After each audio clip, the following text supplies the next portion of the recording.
Assalamualaikum warahmatullahi wabarakatuh.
يا رسول الله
وسلم وبارك عليه وعلى آله نزل الحق في عالم قدسه الواسع تجليا قضى بانتصار فضله في القريب والساسع وله الحمد الذي لا تنحصر أفراده بالتعداد ولا يمل تقرره بأسرار الترداد esok أبرز من عالم الإمكان سورة الإنسان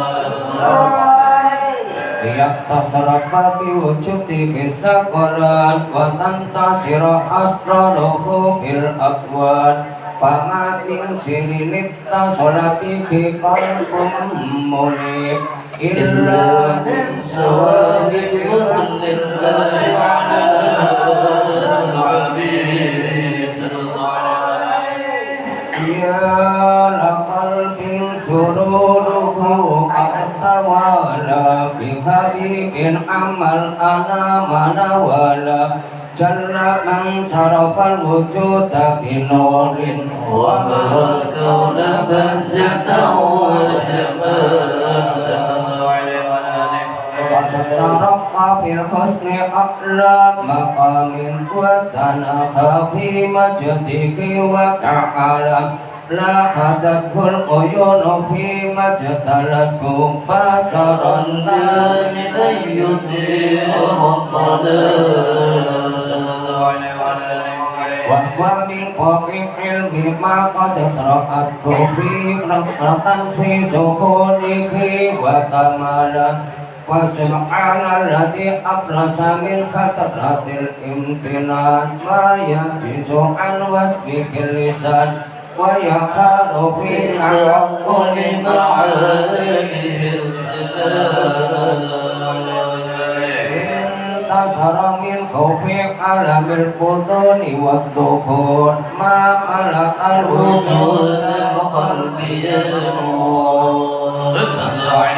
الله من إله كريم أسرتنا آياته في الذكر الحكيم بإشارة لقد جاءكم رسول من أنفسكم عزيز عليه ما عنتم حريص عليكم بالمؤمنين رؤوف رحيم فشفته هذه البشارة وتلقاها بقلب سليم فقد هدي إلى صراط مستقيم اللهم صل وسلم أسرع الصلاة والتسليم على سيدنا ونبينا محمد الرؤوف الرحيم اللهم صل وسلم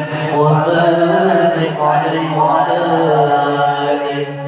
السلام عليك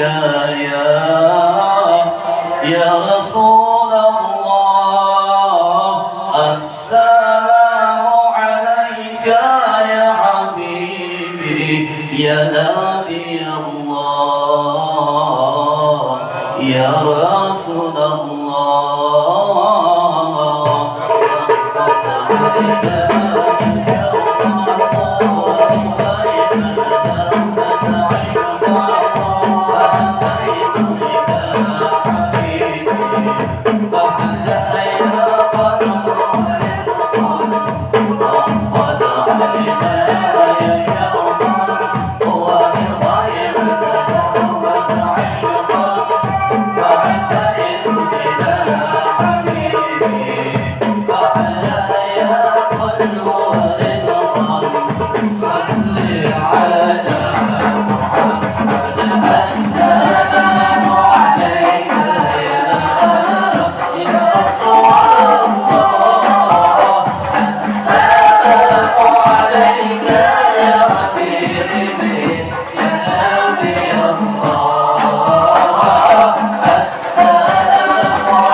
وسلم وبارك عليه وعلى آله.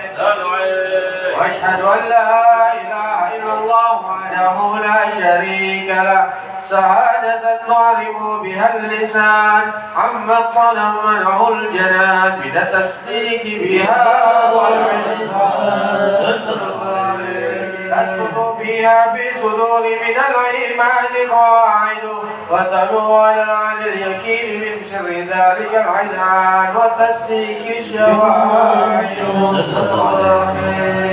وأشهد أن سيدنا محمدا الصادق في قوله وفعله والمبلغ عن الله ما أمره بتبليغه لخلقه في الفرد والأمر صلى الله عليه. عبد أرسله الله للعالمين بشيرا ونذيرا فبلغ الرسالة وأدى الأمانة وعد الله به من الأمة بشرا كثيرا.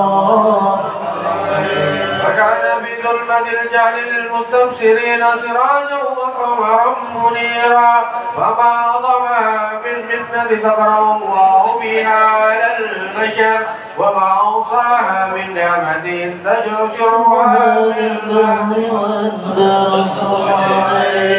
اللهم صل وسلم بأجل الصلوات وأجمعها وأزكى تحية وأوسعها على هذا العبد الذي وقع بهدك العبودية وبرز فيها بخلقه الكمال وقام بهدك الربوبية بموضع الخدمة لله وأقبل عليه غاية الإقبال صلاة يتصل بها روح المصلي عليه صلاة يتصل بها روح المصلي عليه صلاة يتصل بها روح المصلي عليه فينبسط في قلبه نور سر تعلقه به وحبه ويكتب بها بعناية الله في حزبه وعلى آله وصحبه الذين اتقوا صحوة المجد بقربه وتبيعوا ظلال شرف الأصلياء بمده وحبه ما أمر الأطفال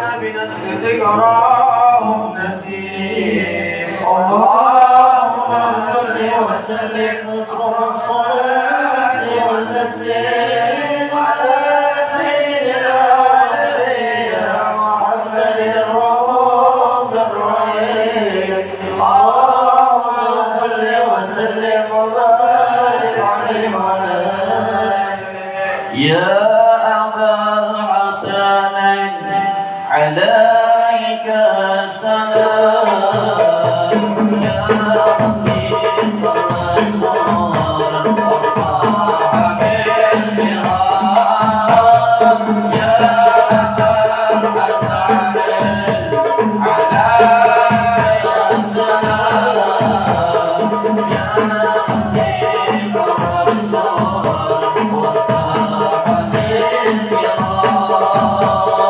يا حبيب الرسول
اللهم صل وسلم وبارك عليه وعلى آله وحي الكرب والوضع هذا الحبيب علنت السماوات والأرضون ومن فيهن بترحيب وأمطار الجود الإلهي على عن الوجود تثق وعزلة الملائكة بتبشير العالمين تعين سبحان الله والحمد لله ولا إله إلا الله والله أكبر سبحان الله والحمد لله ولا إله إلا الله والله أكبر سبحان الله والحمد لله ولا إله إلا الله والله أكبر والقدرة كشفقنا هذا المسطور لبرز نوره كاملا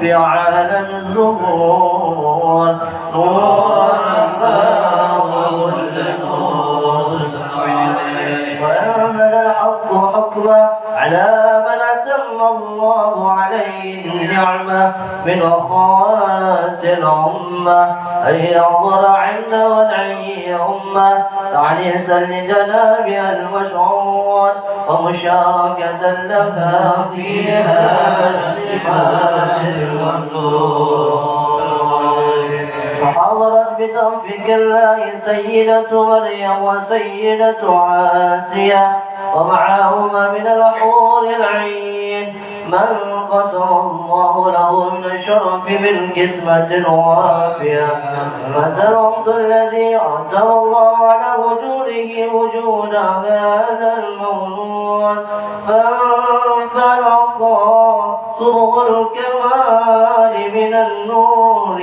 أنعمون وبرز الحامد المحمود مذعنا لله بالتعظيم والسجود صلى الله على محمد صلى الله عليه وسلم صلى الله على محمد يا ربي صل وسلم يا نبي سلام عليك يا رسول سلام عليك يا حبيب سلام عليك صلوات الله عليك يا نبي سلام عليك يا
Allahumma salli wa sallim wa barik alaihi wa ala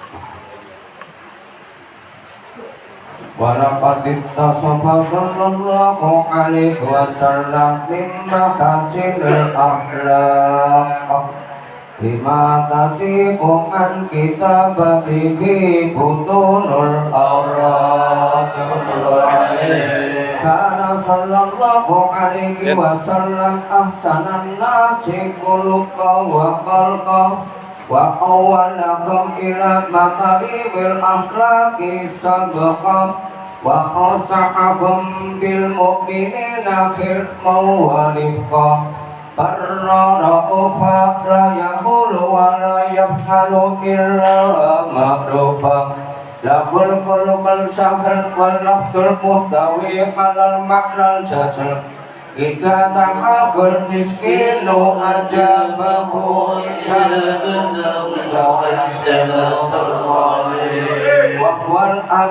Wahwal abu safiqu raqimul yatimi wal armalah Walahu ma'asukulati akhlaqikil haibatul qawiyah Allati tartaqidu min khabara'isul aqwiya'i minal bariyah Wa min nasniti biki ta'attaratil turuq wal manasir Wa fi harfi tikrihi tatayyabatil majalis wal mafiqil sawa'il Wa huwa sallallahu alaihi wasallam jami'u sifatil kamaliyah Wal munfaridu fi khalqihi wa khuluqihi bi asrafi khususiyah Fama min khuluqin fil bariyatin mahmud Illa wa huwa mutlaqan hasainil wujud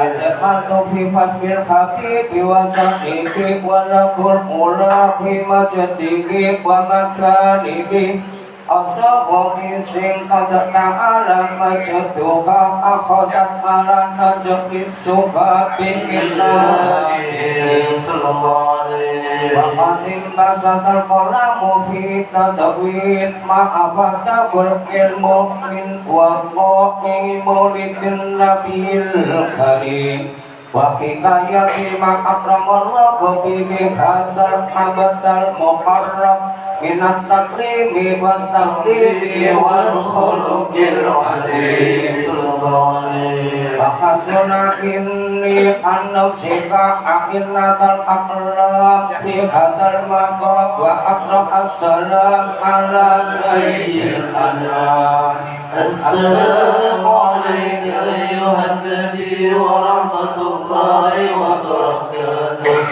Assalamu alayka ayyuhan nabi wa rahmatullahi wa barakatuh Assalamu alayka ayyuhan nabi wa rahmatullahi wa barakatuh Wa bidzalika yahsunul qasdu kama yahsunut taqdim wa alaihi salatu wa taslim Allahumma salli wa sallim asma salati wa taslim ala sayyidina wa nabiyyina Muhammadin ra'ufir rahim Allahumma salli wa sallim wa barik alaihi wa ala alihi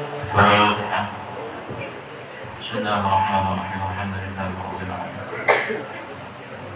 Iyyaka na'budu wa iyyaka nasta'in Allahumma inna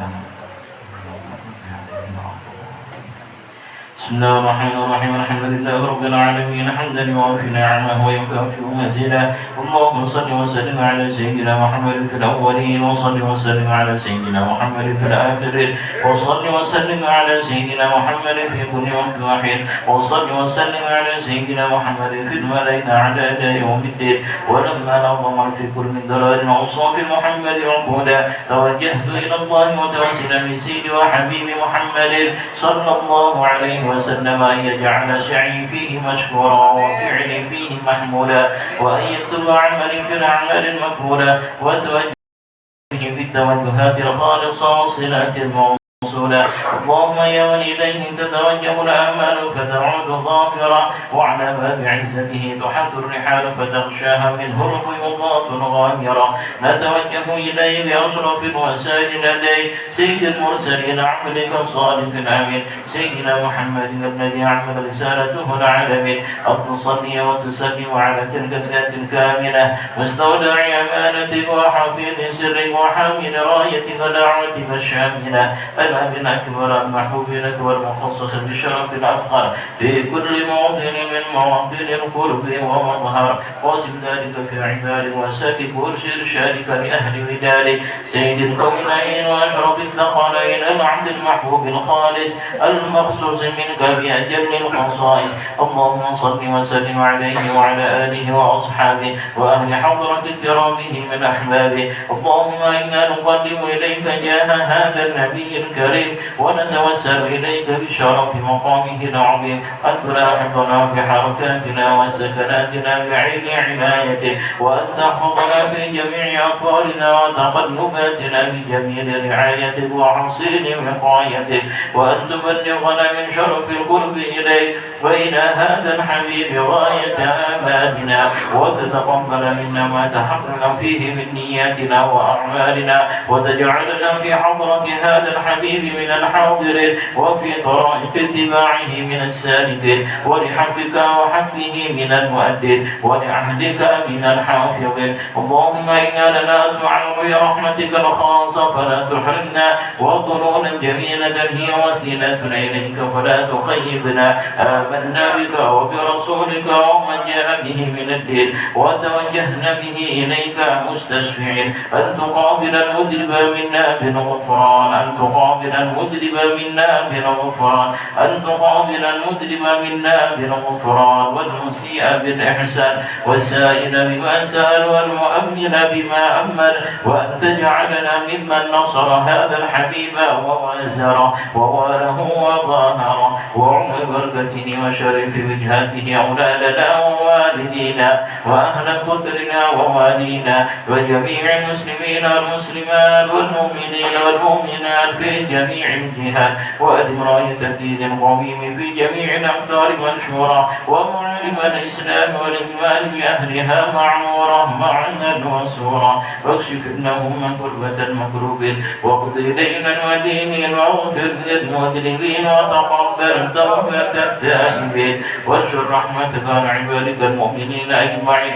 واكف شر المعترين والظالمين، واقصد العدل بولاة الحق في جميع النواحي والأقطار، وأيدهم بتأييد من عندك ونصر على المعاندين من المنافقين والكفار، واجعلنا يا ربي في الحسن الحصين من جميع البلايا، واجعلنا يا ربي في الحسن الحصين من جميع البلايا، واجعلنا يا ربي في الحسن الحصين من جميع البلايا، وفي الحرز المكين من الذنوب والخطايا، وأدمنا في العمل بطاعتك والصدق في خدمتك قائمين. وإذا توفيتنا فتوفنا مسلمين مؤمنين، وإذا توفيتنا فتوفنا مسلمين مؤمنين، وإذا توفيتنا فتوفنا مسلمين مؤمنين، واختم لنا منك بخير أجمعين. وصل وسلم على هذا الحبيب المحبوب للأجسام والأرواح والقلوب، وعلى آله وصحبه ومن إليه منسوب، وآخر دعوانا الحمد لله رب العالمين. الفاتحة. بسم الله الرحمن الرحيم. الحمد لله رب العالمين. إياك نعبد وإياك نستعين. صراط الذين أنعمت عليهم.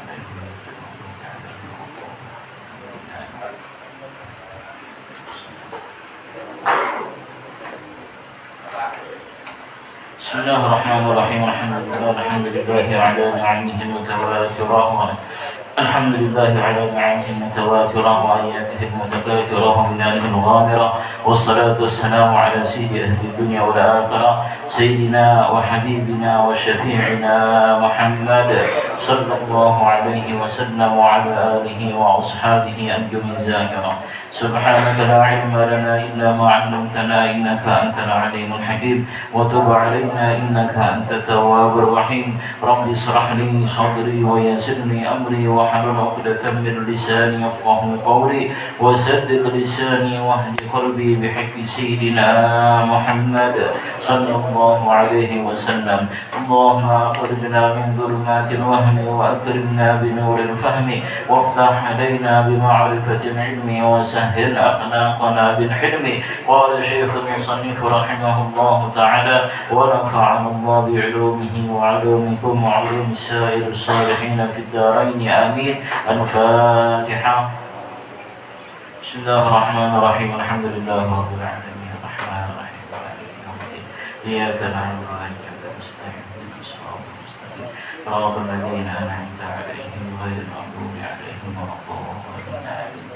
Alhamdulillah, pada malam hari ini kembali kita ditakdirkan oleh Allah Subhanahu wa taala bisa berkumpul bersama kembali, dan mudah-mudahan perkumpulan kita pada malam hari ini diberkahi dan diberikan manfaat oleh Allah Subhanahu wa taala. Alhamdulillah, kita lanjutkan kembali pembahasan fikih kita, masalah tentang sebab-sebab yang membolehkan kita untuk bertayamum.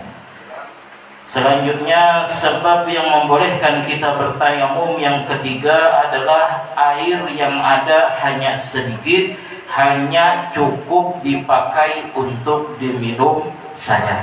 Ya, jadi ini sudah kita bahas pada pertemuan yang lalu, bahwasanya kata beliau salah satu sebab yang membolehkan kita untuk bertayamum, air itu ada, cuma air yang ada itu hanya cukup untuk dipakai minum, baik untuk kita ataupun untuk orang lain ataupun untuk binatang-binatang yang lain.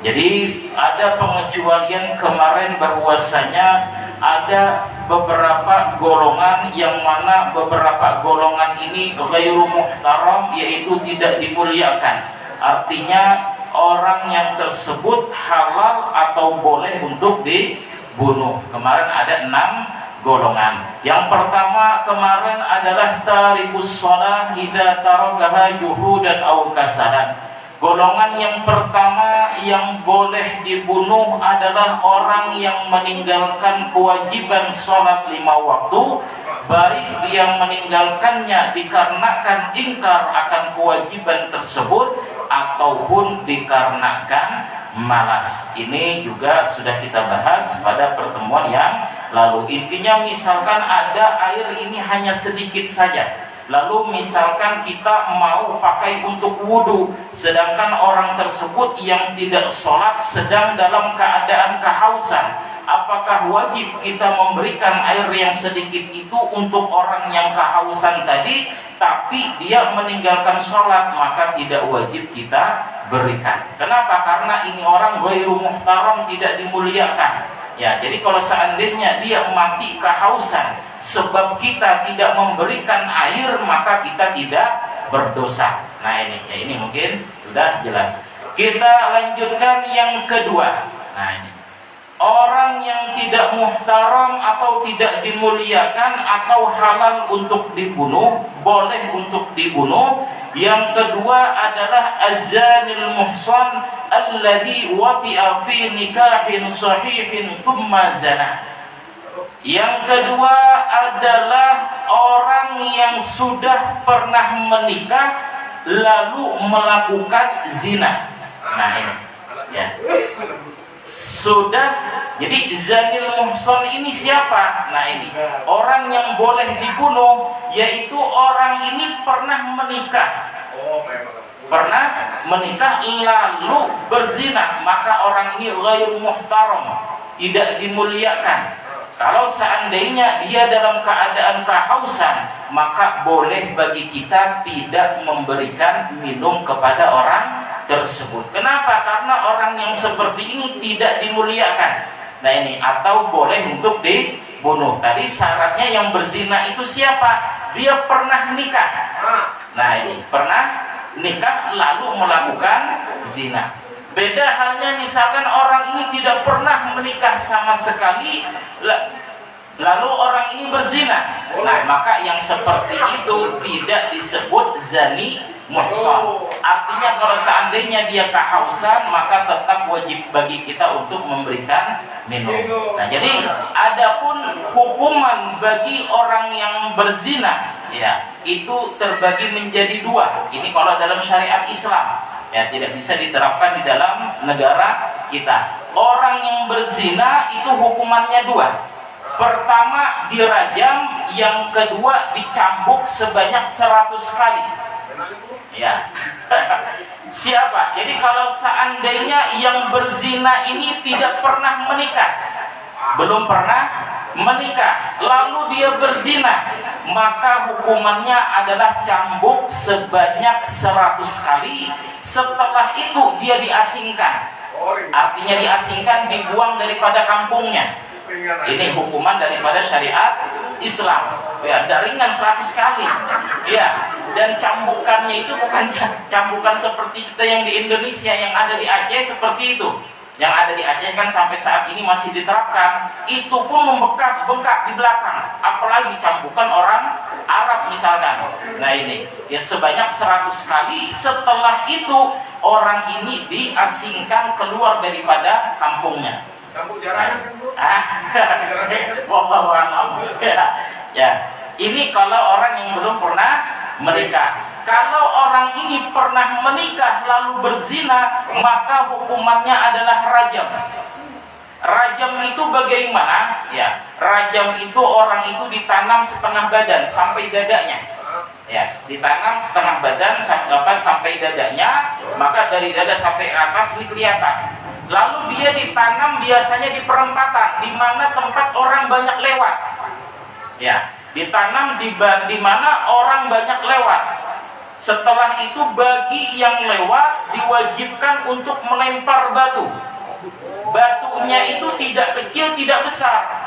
Kalau seandainya kecil, tidak menyakitkan, kurang sakit, bukan menyakitkan. Kalau sangat besar, nanti begitu dilempar langsung mati, belum merasakan yang namanya sakit. Jadi memakai batu-batu yang sedang. Dilempar sampai kapan? Sampai mati. Ya. Kalau misalkan 1 hari tidak mati, sudah sampai mati pokoknya. Ini aslinya rajam seperti itu. Ya, aslinya hukum rajam, orang yang berzina sudah pernah menikah, lalu dia badannya ditanam di tempat jalanan yang penuh yang sering dilewati orang. Jadi bagi siapa yang lewat di situ wajib untuk melempar dengan batu yang sedang. Tidak boleh terlalu kecil, tidak boleh terlalu besar. Kalau terlalu kecil, ya cuma sakit biasa seperti itu, tidak mematikan. Kalau sangat besar, cuma berapa batu nanti mati. Makanya dengan batu yang sedang. Nah ini, ya. Oke.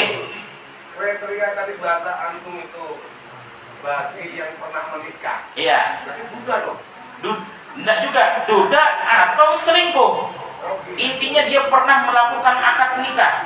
Nah ini. Kalau bagi yang sudah masih punya. Nah, kalau itu cuma dicambuk 100 kali. Oh, enaknya. Nah, ini. Jadi masalah rajam ini yang masih menerapkan di Arab Saudi. Saya pernah baca terakhir kali Arab Saudi melakukan hukum rajam itu di tahun 2015. Terjadi pada orang perempuan dari Sri Lanka. Jadi perempuan Sri Lanka kerja di Saudi, jadi pembantu rumah tangga, dan dia sudah pernah menikah lalu dia berzina. Jadi terjadi seperti itu. Jadi dihukum rajam. Apa? Nah, perkosa tidak. Ya. Nah ini. Jadi hukum rajam ini sangat sulit untuk dipakai. Kenapa sangat sulit untuk dipakai? Seseorang itu bisa dihukum rajam dengan syarat ada 4 saksi. Ya, misalkan begini. Ya, misalkan saya menuduh seseorang berzina. Si Fulan bin Fulan berzina. Misalkan saya nuduh kepada hakim. Yang penting kepada pemerintahan. Iyakah kata si hakim? Betul Fulan bin Fulan berzina. Betul kata saya. Sudah datangkan saksi 4 orang. Ini yang mana saksi 4 orang ini wajib melihat bahasa kinayahnya itu seperti cincin masuk jari. Yang keempat orangnya ini, empat-empatnya laki-laki itu wajib melihat masuk. Kalau cuma tumpang tindih aja enggak.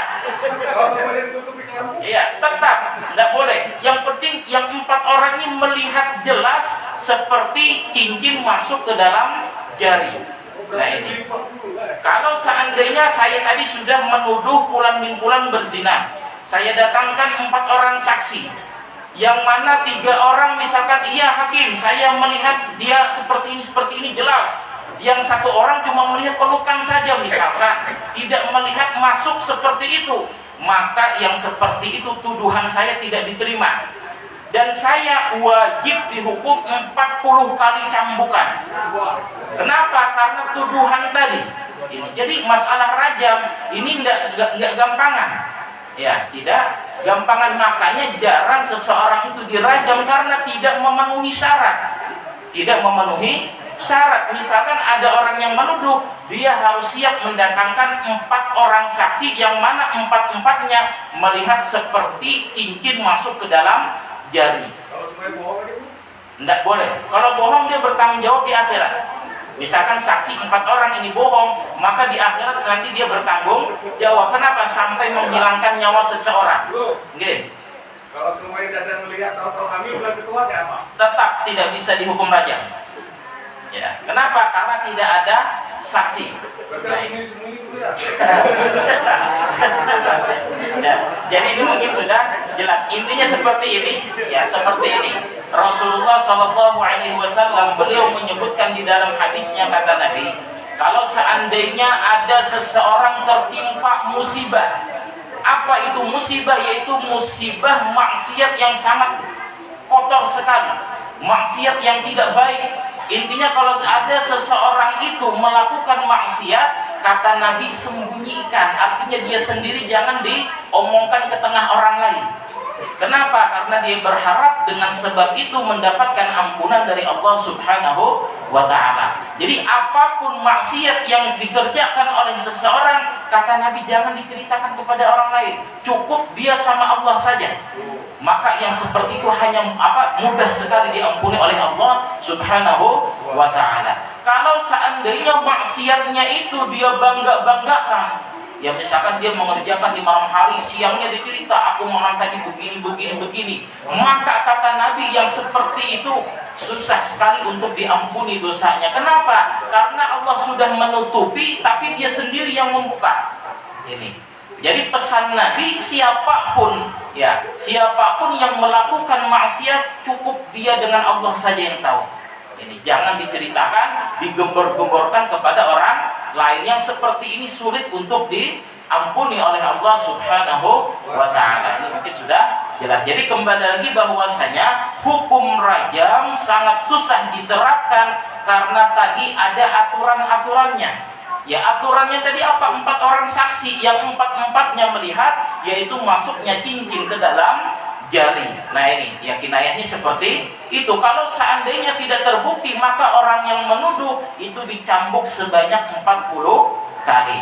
Nah ini. Adapun hukum rajam ini pernah terjadi di zaman Nabi cuma 3 kali saja. Ya.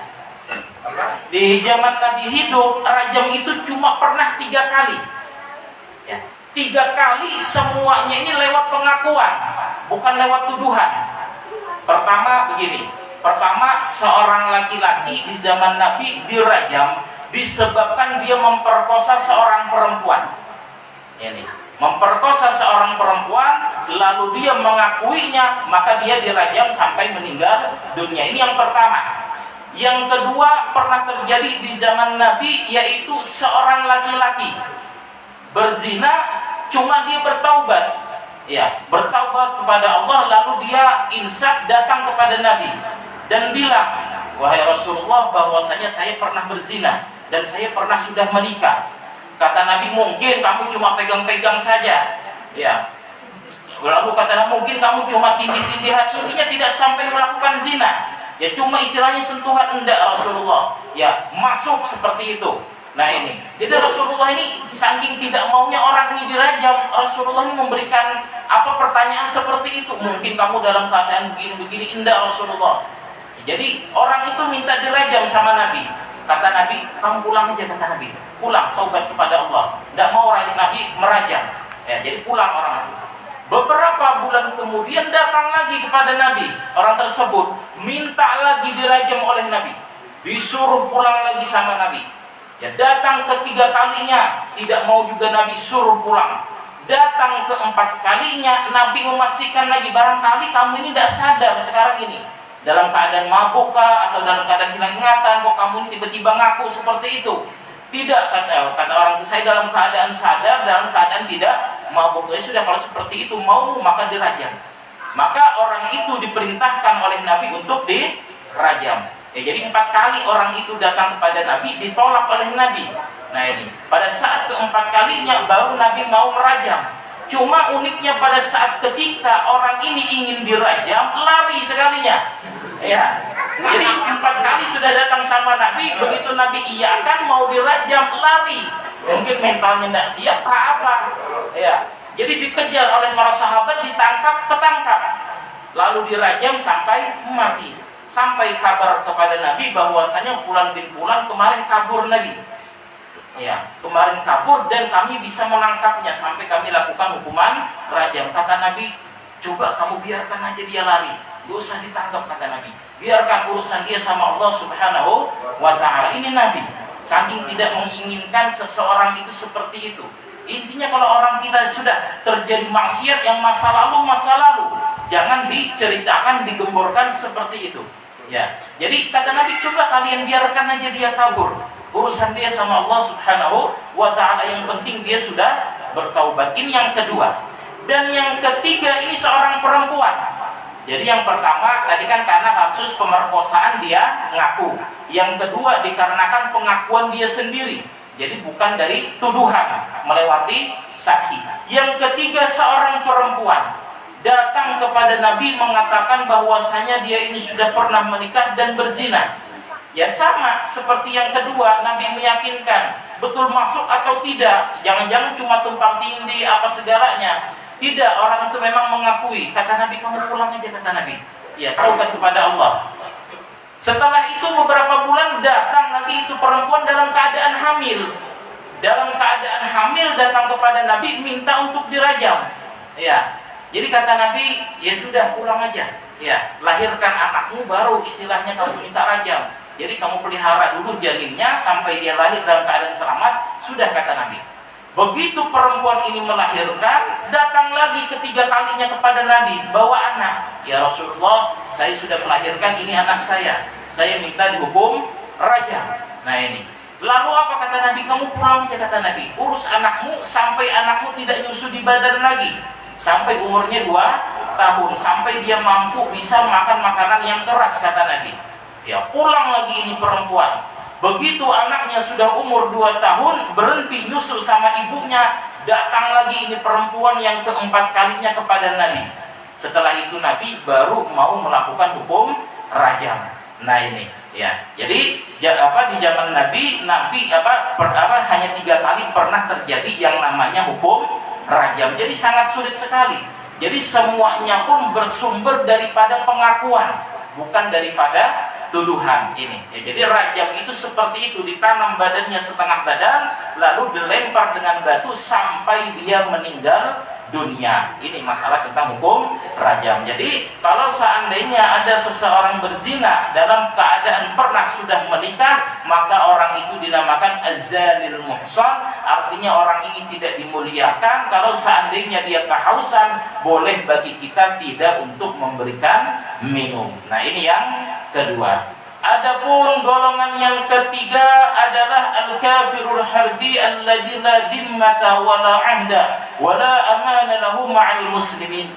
Golongan yang ketiga yang boleh untuk dibunuh, yang tidak muhtaram, adalah al-kafirul harbi, orang kafir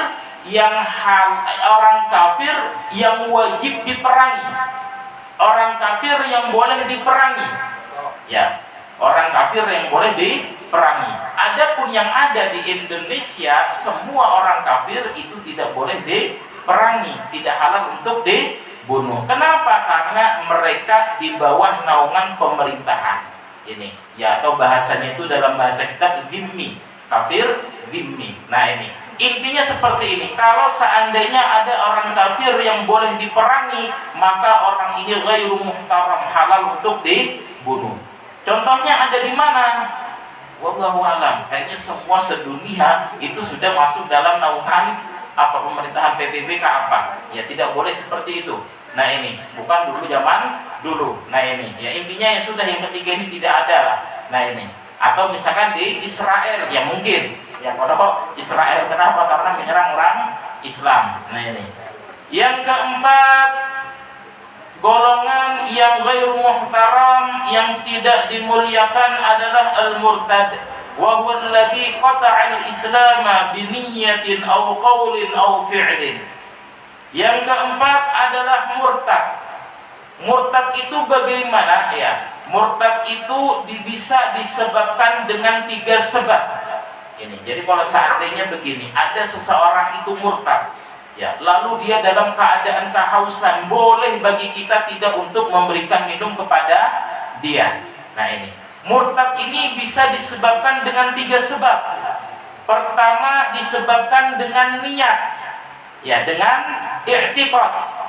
Yang kedua, disebabkan dengan akwal, bil akwal, dengan ucapan. Dan yang ketiga, disebabkan dengan bil af'al, dengan perbuatan, ya, dengan perbuatan.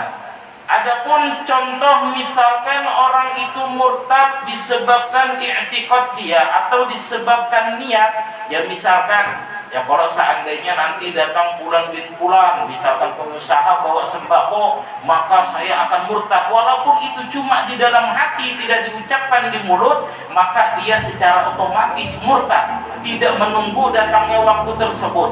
Nah ini, atau misalkan murtad dengan ucapan, banyak sekali yang murtad dengan ucapan dan tidak bisa dijadikan bahan candaan, dan atau murtad dengan sebab perbuatan, misalkan mengikuti ibadahnya orang kafir, ya misalkan menyembah matahari kah, menyembah berhala, diikutin walaupun dia dalam keadaan istilahnya bercanda atau dalam keadaan bagaimanapun, maka yang seperti itu sudah murtad. Insyaallah masalah tentang murtad nanti ada babnya.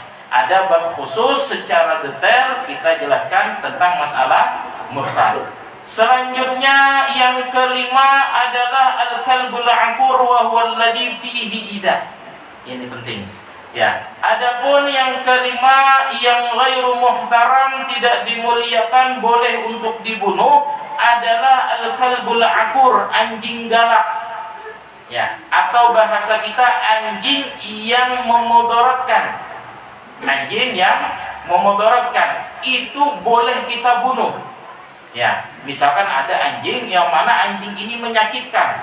Ya begitu anjing gila bahasa kita. Ya, atau rabies kan. Intinya anjing ini mengganggu, menyakiti. Yang seperti itu anjing itu halal untuk dibunuh.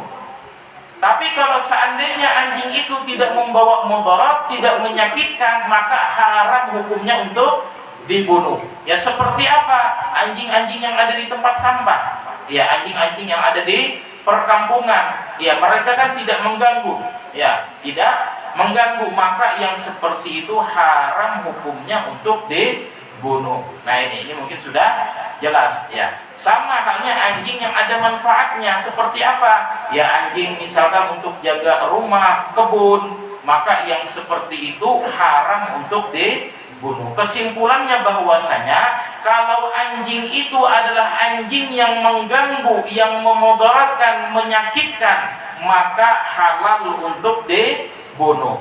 Selain daripada itu tidak boleh dibunuh. Nah ini mungkin sudah jelas. Banyak persepsi dari kita bahwasanya anjing najis sudah halal dibunuh. Tidak seperti itu.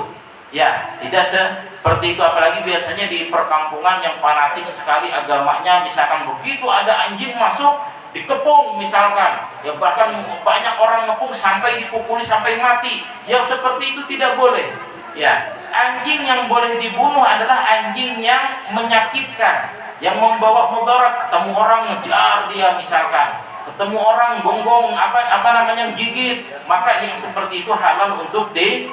dibunuh. Lalu kemarin kita sudah ada sebutkan bahwasanya ada beberapa binatang yang sunnah untuk dibunuh. Artinya kalau kita membunuh binatang tersebut kita mendapatkan pahala.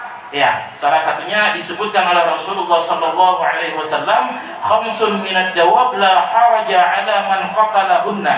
Ada 5 binatang kata Nabi yang mana membunuh 5 binatang ini kita tidak berdosa, bahkan kita mendapatkan pahala. Nah, ini penting untuk dicatat. Ya. Apa saja yang 5 itu? Yang pertama al-ghurab, binatang gagak, burung gagak. Ya. Burung gagak ada kan di sini? Adanya kan? Nah, burung gagak itu sunnah untuk dibunuh. Ya. Kenapa? Ya, pertama burung gagak itu pemakan bangkai. Dan yang kedua ada sejarahnya. Jadi sejarahnya burung gagak ini pada saat di zaman Nabi Nuh alaihi salam terjadi banjir besar yang menenggelamkan istilahnya sedunia, ya kan? Jadi pada saat zaman Nabi Nuh terjadi banjir besar, ya, burung gagak ini termasuk hewan yang ada di kapal Nabi Nuh ikut, makanya ada saat ini. Nah ini. Jadi pada saat air itu sudah surut, sudah kering, Nabi Nuh ini ingin mencari informasi ya tentang keadaan dunia sekelilingnya ini. Maka burung gagak ini diperintahkan oleh Nabi Nuh cari informasi apa yang terjadi di sekeliling kita. Ya, jadi burung gagak ini begitu diperintahkan oleh Nabi Nuh, burung gagak ini apa? Burung gagak ini terbang. Ya, pertamanya iya mencari informasi. Begitu burung gagak ini melihat bangkai, lalu burung gagak ini singgah makan, lupa sama perintahnya Nabi Nuh alaihi salam. Ini sejarahnya, ya, masalah tentang burung gagak. Ya, jadi dia apa? Dia ingkar atau lalai atau maksiat dari perintahnya Nabi Nuh alaihi salam. Makanya burung gagak ini termasuk hewan yang diperintahkan oleh Nabi untuk dibunuh. Ini yang pertama. Yang kedua wal hidaah, burung elang. Ya, cuma elang sekarang kan dilindungi. Ya serba salah. Ya, kenapa burung elang itu halal dibunuh? Karena memangsa hewan ternak. Itu alasannya. Ya, cuma kalau sekarang sudah dilindungi oleh negara. Nah ini tidak bisa lagi sudah. Ya, intinya Nabi menyebutkan seperti itu. Ini yang kedua. Dan yang ketiga wal fa'rah, yaitu tikus. Ya, tikus ini sunnah dibunuh. Nabi yang memerintahkan. Kenapa? Karena tikus ini binatang perusak. Ya, binatang hama. Nah ini, ya dimanapun merusak. Ya, baju lah, kadang tembok lah, macam-macam, kabel. Intinya tikus ini binatang hama perusak. Makanya diperintahkan oleh Nabi untuk membunuhnya. Ada juga sejarahnya. Ya, sejarahnya juga terjadi pada saat zaman Nabi Nuh. Kenapa? Karena tikus ini sengaja memutuskan tali kapal Nabi Nuh. Ini. Ya, jadi kata Nabi, tikus ini adalah binatang yang sengaja memutuskan tali kapal Nabi Nuh. Jadi istilahnya tikus ini binatang nakal lah. Nah ini sudah nakal merusak lagi. Nah ini tikus. Ya, ini binatang tikus. Makanya pesan Nabi, kalau seandainya kamu ingin tidur maka padamkanlah lampu. Ya, lampu apa yang dimaksud Nabi? Karena kan zaman dahulu penerangan hanya melalui api.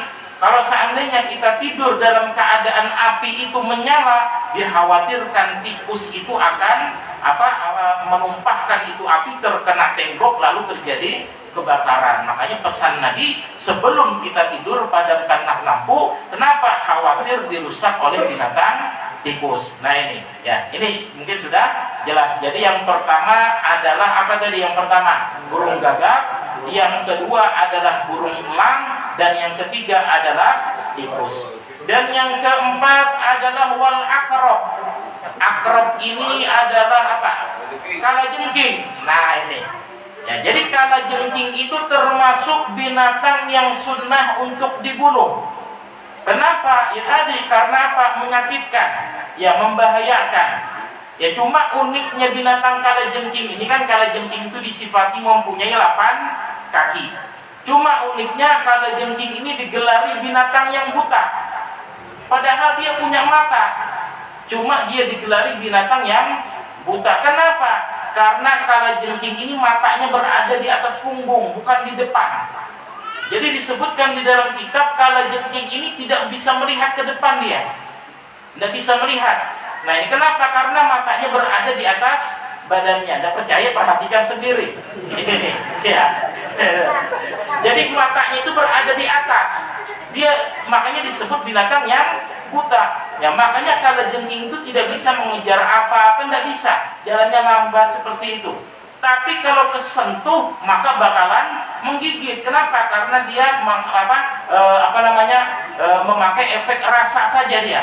Begitu kesentuh langsung dia cakram. Kalau melihat tidak bisa. Ini ya, jadi seperti itu intinya. Kalajengking kalau seandainya ada di rumah, nggak usah kalang kabut. Kenapa? Karena larinya lambat atas segalanya. Nah ini ya, asal jangan kesentuh. Kalau matikan ya sudah, bagaimana caranya? Ya paling aman pakai air panas. Nah ini cepat matinya. Jadi kalajengking ini adalah binatang, salah satu binatang yang diperintahkan oleh Nabi untuk membunuh. Yang kelima, wal kalbul akur, yaitu anjing galak tadi. Nah ini, jadi sudah jelas permasalahan anjing. Anjing yang boleh dibunuh adalah anjing yang memudaratkan. Kalau anjing yang ada di tempat-tempat sampah atau di perkampungan, selama dia tidak mengganggu, maka haram hukumnya untuk dibunuh. Karena apa? Karena dia muhtaram, masih dimuliakan. Hah? Beda lagi. Ya, menakutkan yang gimana? Biasanya kalau anjing itu menggonggong, biasanya ada yang punya. Itu ada yang punya. Nah, kalau anjing yang tidak ada yang punya, biasanya kalau lihat manusia dia yang lari. Itu, dia yang lari. Nah, ini. Ya, selanjutnya binatang yang dianjurkan untuk dibunuh adalah al-ankabut, yaitu laba-laba. Ya, laba-laba. Jadi laba-laba ini adalah salah satu binatang yang diperintahkan untuk dibunuh. Adapun sarangnya juga diperintahkan untuk dihilangkan. Ya kan ada orang beranggapan gini, sarang laba-laba jangan dihilangkan katanya. Kenapa? Karena ini sarang laba-laba yang membantu Nabi pada saat Nabi sembunyi di dalam goa Hira bersama burung dara. Jangan dihilangkan, tidak. Ya jadi bahkan disebutkan di dalam beberapa kitab, kalau seandainya di dalam rumah kita itu ada sarang laba-laba, kalau tidak dibersihkan, dibuang, itu adalah salah satu penyebab rezeki seseorang itu susah. Ini. Ya, jadi salah satu penyebab seseorang itu rezekinya susah, banyak sarang laba-laba ada di dalam rumahnya tidak dia bersihkan. Ini. Nah ini ya. Jadi ada juga yang beranggapan laba-laba tidak boleh dibunuh. Kenapa laba-laba tidak boleh dibunuh? Karena ini binatang yang membantu Nabi untuk bersembunyi di dalam gua Hira. Ya, kalau begitu laba-laba tidak boleh dibunuh, otomatis burung dara juga tidak boleh disembelih. Kenapa? Karena burung dara bersama laba-laba pada saat itu melindungi Nabi daripada kejaran kafir Quraisy, ya kan? Jadi laba-laba ini termasuk binatang yang diperintahkan untuk dibunuh. Ya, termasuk juga yang disunnahkan untuk dibunuh adalah ad-dub, yaitu beruang. Ya jelas karena menyakitkan. Ya tapi membahayakan. Ya, beruang. Ya tapi di Indonesia dilindungi ya beruang. Dilindungi ya beruang kan? Nah ini. Termasuk juga binatang yang disunnahkan untuk dibunuh adalah al-wazab, yaitu cicak. Ya, binatang cicak disebutkan oleh Nabi, "Annaman qatala al-wazab fi awwal darbah kataballahu lahu mi'ata hasanah wa fi tsaniyah duna dzalik wa fi tsalitsah duna dzalik." Siapa, kata Nabi, yang membunuh cicak dengan satu kali pukulan langsung mati, maka orang itu mendapatkan pahala 100 kebaikan. Ya, syaratnya satu kali pukulan mati. Nah ini, kalau seandainya 2 kali pukulan, maka di bawah itu pahalanya, kata Nabi. Kalau seandainya 3 kali pukulan, maka pahalanya berkurang. Semakin banyak pukulannya, maka semakin berkurang pahalanya. Gitu. Ya. Jadi cicak ini termasuk binatang yang halal atau disunnahkan untuk dibunuh. Ya, ada juga sebabnya kenapa disebutkan oleh Nabi salah satu binatang yang mendukung Nabi Ibrahim alaihissalam dibakar pada saat dibakar oleh Raja Namrud. Jadi pada saat ketika Nabi Ibrahim ini dibakar oleh Raja Namrud dengan api yang sangat besar sekali, cicak ini termasuk binatang yang meniup itu api dengan harapan api itu tambah besar. Padahal cicak tidak ada efeknya sama sekali. Ya cuma dia membantu, ada niat untuk melakukan kejahatan atau mendukung kejahatan, makanya dia dijadikan seperti itu. Ya dianjurkan untuk dibunuh. Jadi salah satunya adalah cicak tadi. Ya termasuk yang yang sunnah untuk dibunuh adalah kumal, yaitu kutu. Ya, kutu. Ya, entah itu kutu yang ada di rambut ataupun kutu-kutu yang ada di pakaian, di tilam, ya di kelambu. Nah ini, ya jadi uniknya begini. Di Yaman itu dulu katanya tidak ada yang namanya kutu. Ya, kutu itu tidak ada. Karena di sana itu kan panasnya luar biasa. Kutu itu kan senang yang yang sejuk-sejuk gitu anunya lembab. Nah ini, ya, ini bukan kutu yang di rambut, kutu yang ada di baju, di tas, di kasur, di hambar. Jadi dulu itu tidak ada. Begitu orang-orang Indonesia banyak datang ke sana belajar, banyak kutu. Jadi kamar itu kalau kita buka pernah belum hambar, penuh kutu di bawahnya. Jadi kata orang Yaman, ini yang bawa tidak salah lagi, sudah ini pelajar Indonesia bilang, ya, bahwa ini kutu. Jadi memang betul, ya. Dulu itu tidak ada kutu di sana kata mereka. Semenjak orang-orang Indonesia banyak belajar di sana, banyak kutu yang mungkin terbawa di dalam tas, ya, atau di mana gitu kan. Lalu dia hidup di sana beranak pinak, jadi banyak. Nah, jadi kutu ini termasuk binatang yang dianjurkan untuk dibunuh. Jadi jangan dipelihara, ya, jangan dipelihara. Nah ini, ya. Jadi insya Allah pada pertemuan yang akan datang kita lanjutkan pembahasan masalah syarat-syarat bertayamum. Jadi syaratnya bagaimana, caranya bagaimana supaya kita mengetahui. Insya Allah pembacaan syarah Rafidul Haddad kita lanjutkan pada pertemuan yang akan datang.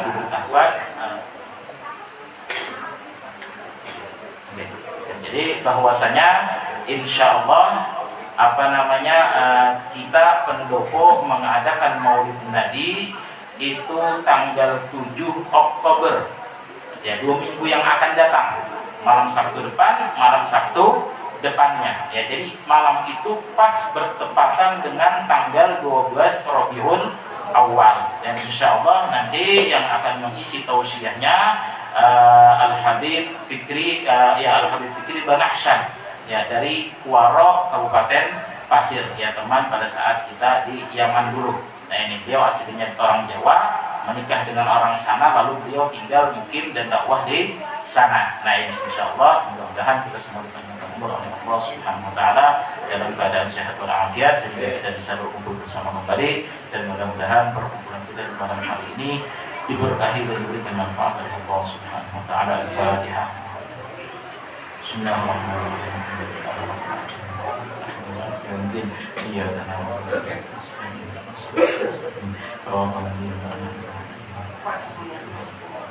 Bismillahirrahmanirrahim. Alhamdulillah rabbil alamin. Allahumma shalli wa sallim ala sayyidina Muhammad wa ala ali sayyidina Muhammad. Allahumma ja'al ma'ana hadhihi jam'an rahmah wa tafarruqa min ba'dihi tafarruqan ma'suma wa la taj'al minhum fina wa la ma'ana wa la mutawna shakiyyan wa la mahrudan wa la mahruma. Allahumma ma mananta bihi fa'atmin wa ma an'amta bihi fala tasruhum ya khairal ghafirin ya Muhammad wa rahim. Bismillahirrahmanirrahim. Bismillahirrahmanirrahim. Ya benar.